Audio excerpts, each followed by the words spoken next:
नमस्कार दोस्तों, शिल्पश्री क्लासेस में आपका स्वागत है। सफर में रुकावटें आती हैं तो मेहनत और भी बढ़ती है। कोई रास्ता रोके तो हिम्मत और भी बढ़ती है। कर मुश्किलों को पार गर मंजिल मिल ही जाती है तो सबकी नजरों में कीमत और भी बढ़ती है। जी हाँ दोस्तों, मंजिल पाने के बाद लोगों को आपको देखने का नजरिया बदल जाता है। इन्हीं विचारों के साथ आइए आज की कक्षा प्रारंभ करते हैं। आज का हमारा टॉपिक है उपसर्ग एवं प्रत्यय।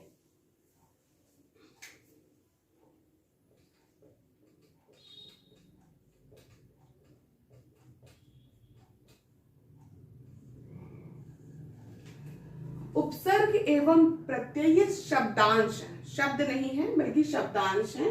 ये अव्यय है, ठीक है। ये शब्दों के मूल शब्दों के उपसर्ग प्रारंभ में लगकर और प्रत्यय मूल शब्दों के अंत में लगकर उन मूल शब्दों के अर्थों में परिवर्तन लाते हैं। वे उपसर्ग एवं प्रत्यय कहलाते हैं, ठीक है। हर भाषा में ये उपसर्ग और प्रत्यय प्रयोग में आते हैं। हिंदी भाषा में इन्हें उपसर्ग एवं प्रत्यय कहा जाता है, ठीक है। सबसे पहले हम उपसर्ग के बारे में जानेंगे। परिभाषा के रूप में यदि हम देखें इसके दो शब्दों से मिलकर बना है, उप एवं सर्ग। उप मतलब समीप, ठीक है। सर्ग मतलब सृष्टि करना, अर्थात किसी शब्द के समीप जाकर नवीन शब्द का निर्माण करना, ठीक है। सृष्टि करना मतलब निर्माण करना, नवीन शब्द का निर्माण करना उपसर्ग का कार्य है। जैसे हमने अनु उपसर्ग के साथ मान शब्द जोड़ दिया तो इसका अर्थ हुआ अनुमान, ठीक है। मान का अर्थ वैसे तो अलग ही है, ठीक है, मान सम्मान से जुड़ा हुआ है, लेकिन अनु उपसर्ग लगा दिया तो इसका अर्थ बिल्कुल ही परिवर्तित हो गया। इसका अर्थ हो गया अनुमान, यानी किसी भी चीज के बारे में अनुमान लगाना, ठीक है। प्रत्यय क्या है इसके बारे में हम जानेंगे।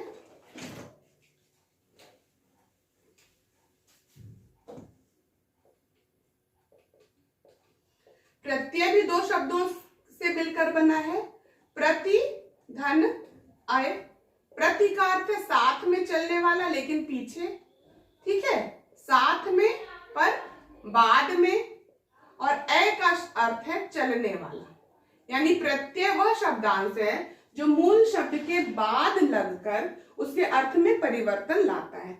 उपसर्ग में आप ये मान सकते हैं कि जो शब्द के पहले लगता है शब्दों के अर्थ में पूरा परिवर्तन ला देता है उपसर्ग, लेकिन प्रत्यय में जो अर्थ है वो मूल शब्द के इर्द गिर्द घूमता रहता है। ये अंतर है दोनों में, ठीक है ना। वैसे तो बड़ा अंतर है, उपसर्ग मूल शब्द के पहले लगता है और प्रत्यय मूल शब्द के बाद लगता है। सबसे बड़ा अंतर तो यही है, लेकिन एक छोटा अंतर यह भी है कि उपसर्ग लगाने पर जो मूल शब्द है वो पूर्णतः परिवर्तित हो जाता है, अधिकांशतः मैंने इसलिए कहा क्योंकि कहीं कहीं अपवाद स्वरूप भी शब्द मिल जाते हैं, ठीक है ना। लेकिन प्रत्यय शब्दांश के बाद जो लगता है, प्रत्यय शब्दांश मूल शब्द के बाद जो लगता है तो उसमें मूल शब्द के इर्द गिर्द ही अर्थ घूमता रहता है। जैसे मनुष्य शब्द है, इसमें ता प्रत्यय जोड़ा गया तो शब्द बन गया मनुष्यता, ठीक है।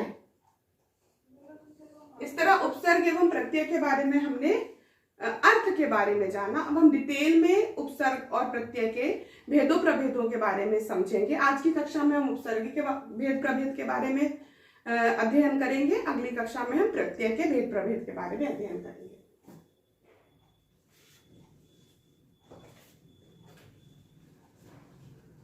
उपसर्ग के प्रकार।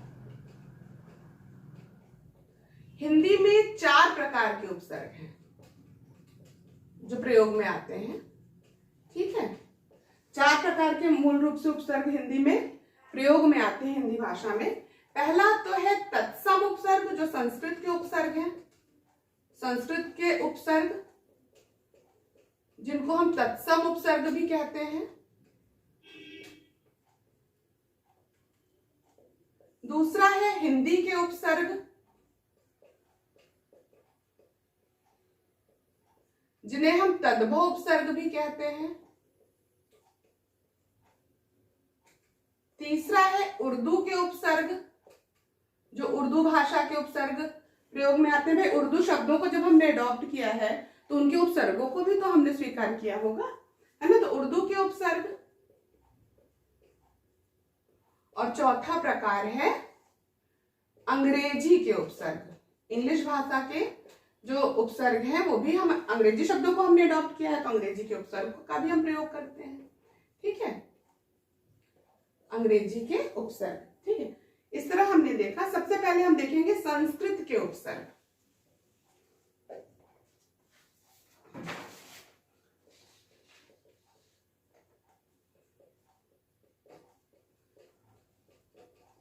संस्कृत भाषा के 22 उपसर्ग हैं। ठीक है, 22 उपसर्गों की संख्या है 22, जिनको हम हिंदी भाषा में एज इट इज प्रयोग में लाते हैं। तत्सम शब्द हिंदी भाषा में भी प्रयोग में आते हैं, उन्हीं को जो है उन्हीं में इन शब्दों इन उपसर्गों का प्रयोग होता है। अति, सबका हम नाम लिख दे रहे हैं। अधि, अनु, अप, अभि, अव, आ, उत, उप, अर्थ भी लिखूंगी अभी मैं इसके। दुर, दुस, नि, निस, निर, प्र, परा, परि, प्रति, वि, सु, सम, अन।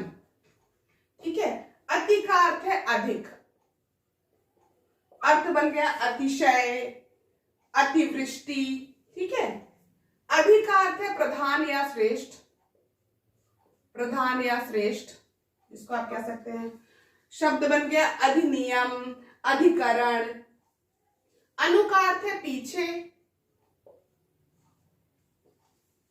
अनुकरण भी कह सकते हैं, अनुज, अनुचर कह सकते हैं, अनुज कह सकते हैं, बहुत सारे शब्द बनते हैं। अप का अर्थ है बुरा, अपयश। ठीक है, अपयश शब्द बन गया। इसके अलावा अपशब्द शब्द बन गया। ठीक है, अभि का अर्थ है पास, इसमें अभिवादन, अभिनंदन, बहुत सारे शब्द बनेंगे। अब का अर्थ है हीनता दिखाना, हीनता प्रदर्शित करना, अवमानना, अवगुण, अवनति। ठीक है, आ का अर्थ है तक या से, आमरण, आजन्म। ठीक है, बहुत सारे शब्द बनते हैं इससे। उत का अर्थ भी श्रेष्ठ होगा, उत्पत्ति, उत्कंठ शब्द बना। उप का अर्थ है सहायक, उपमंत्री, उपभोग। दुर का अर्थ है कठिन या गलत, जैसे दुस्साहस, दुष्कर, दुशासन, बहुत सारे शब्द हैं। इसी प्रकार दुस का शब्द भी कठिन ही होता है। दुर एवं दुस संस्कृत में अलग अलग माने गए हैं, लेकिन मूल रूप से एक ही उपसर्ग के दो रूप हैं। ठीक है ना, इससे भी शब्द बनेगा दुष्कर, दुस्साहस। ठीक है, ससजुषोरु सूत्र से र का स बन जाता है, लेकिन दोनों को उपसर्ग के रूप में माना जाता है। नि का अर्थ है बिना, निडर यानी बिना डरे, निश्चल बिना छल के, है ना। प्र का अर्थ है आगे, निस का अर्थ भी हमने बता दिया। इसका अर्थ भी इसी प्रकार है, ससजुषोरु सूत्र से, वही शब्द इससे भी बनेंगे, दोनों लगभग सेम अर्थ देते हैं। निराकार, निरादर, है ना।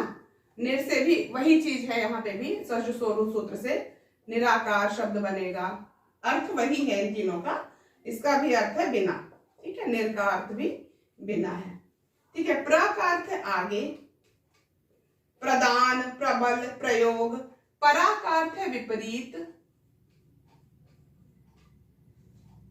पराजय, पराभव। परि का अर्थ है चारों ओर।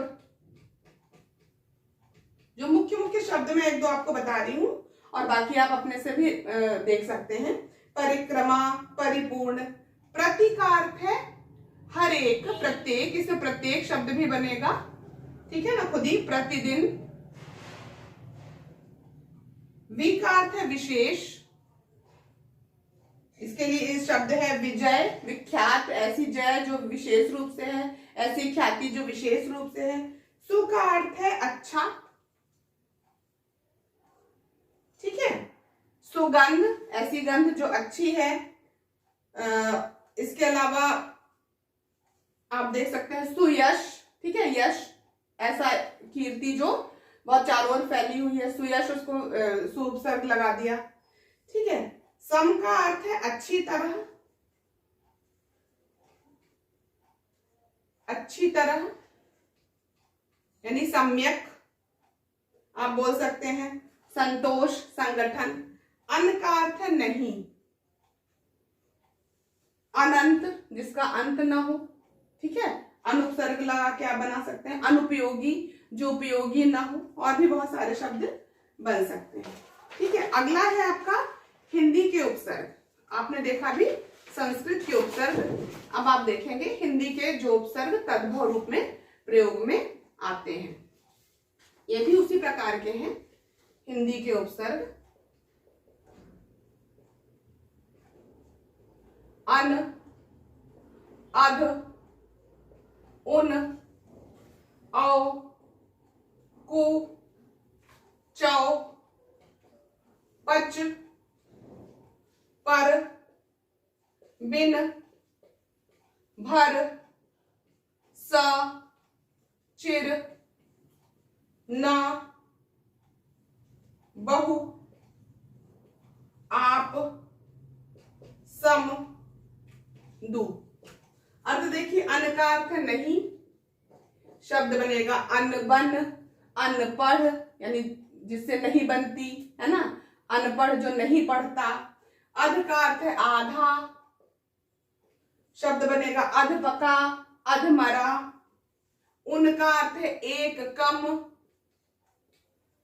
29, 19, 49, है ना, 79, बहुत सारे हिंदी में अंकों में आप उन का शब्द, उन उपसर्ग का प्रयोग देखते हैं। औ का अर्थ है अब, औगुन, औसर। कु का अर्थ है बुरा, कुपुत्र, कुरूप, ठीक है। चौ का अर्थ है चार, चौराहा, चौमासा। पच का अर्थ है पांच, पचरंगा, पचमेल। पर का अर्थ है दूसरा, परहित, परदेश। बिन का अर्थ है बिना, बिन खाया, बिन ब्याहा। भर का अर्थ है पूरा, भरपेट, भरपूर, ठीक है। स का अर्थ है सहित, सफल, सबल, सगुण।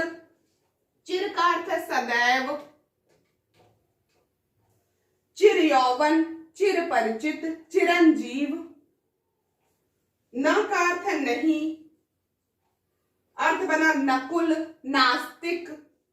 बहु का अर्थ है ज्यादा, अर्थ बना बहुमूल्य, बहुवचन। आप का अर्थ है स्वयं, शब्द बना आप बीती, आप कही। सम का अर्थ है समान, शब्द बना समकोण, समकक्ष। दु का अर्थ है बुरा, शब्द बना दुत्कार, दुबला, और भी बहुत सारे शब्द बन सकते हैं। अगला है उर्दू भाषा के उपसर्ग।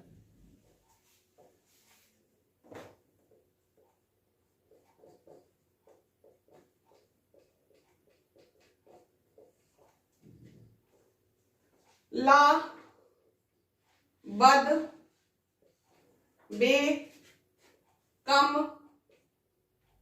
गैर, ना, खुश, हम, एन, सर, बेश, बा, अल।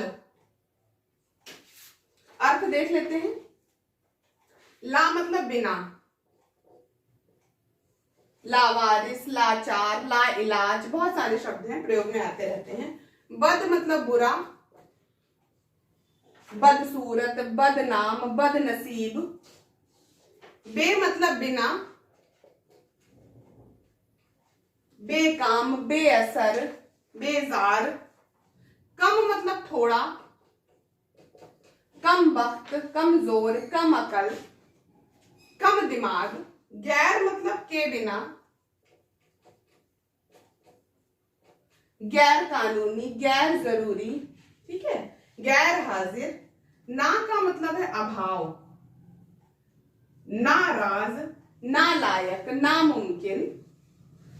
खुश का अर्थ है श्रेष्ठता प्रदर्शित करना, ठीक है, खुशनुमा, खुशगवार, खुश नसीब। हम बराबरी के अर्थ में है, ठीक है, हमदर्द, हमराज, हम उम्र। एन मतलब ठीक, एकदम एग्जैक्ट, एन वक्त, एन जगह, एन मौके। सर मतलब मुख्य, सरताज, सरदार, है ना, सरपंच।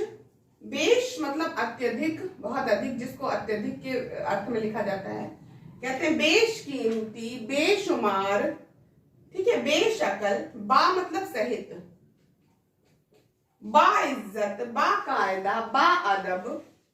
अल मतलब निश्चित,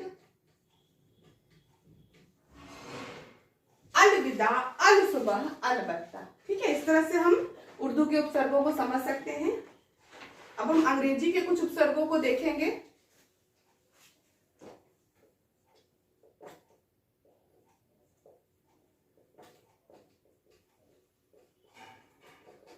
सब, हाफ, को, हेड, वाइस। अर्थ देख लेते हैं। सब मतलब अधीन, सब रजिस्ट्रार, सब जज, सब कमेटी। हाफ मतलब आधा, हाफ कमीज, हाफ टिकट, हाफ शर्ट, ठीक है। को मतलब सहित, कोऑपरेटिव, कोऑपरेशन, ठीक है। हेड मतलब मुख्य, headmaster, head office, head clerk. Vice मतलब सहायक, वाइसराय, वाइस चांसलर और वाइस प्रेसिडेंट, ठीक है। इस तरह से संक्षिप्त रूप से हमने उपसर्गों के विषय में जानकारी प्राप्त की। अगली कक्षा में हम प्रत्यय के विषय में अध्ययन करेंगे। तब तक के लिए बहुत बहुत धन्यवाद। आपका दिन शुभ हो।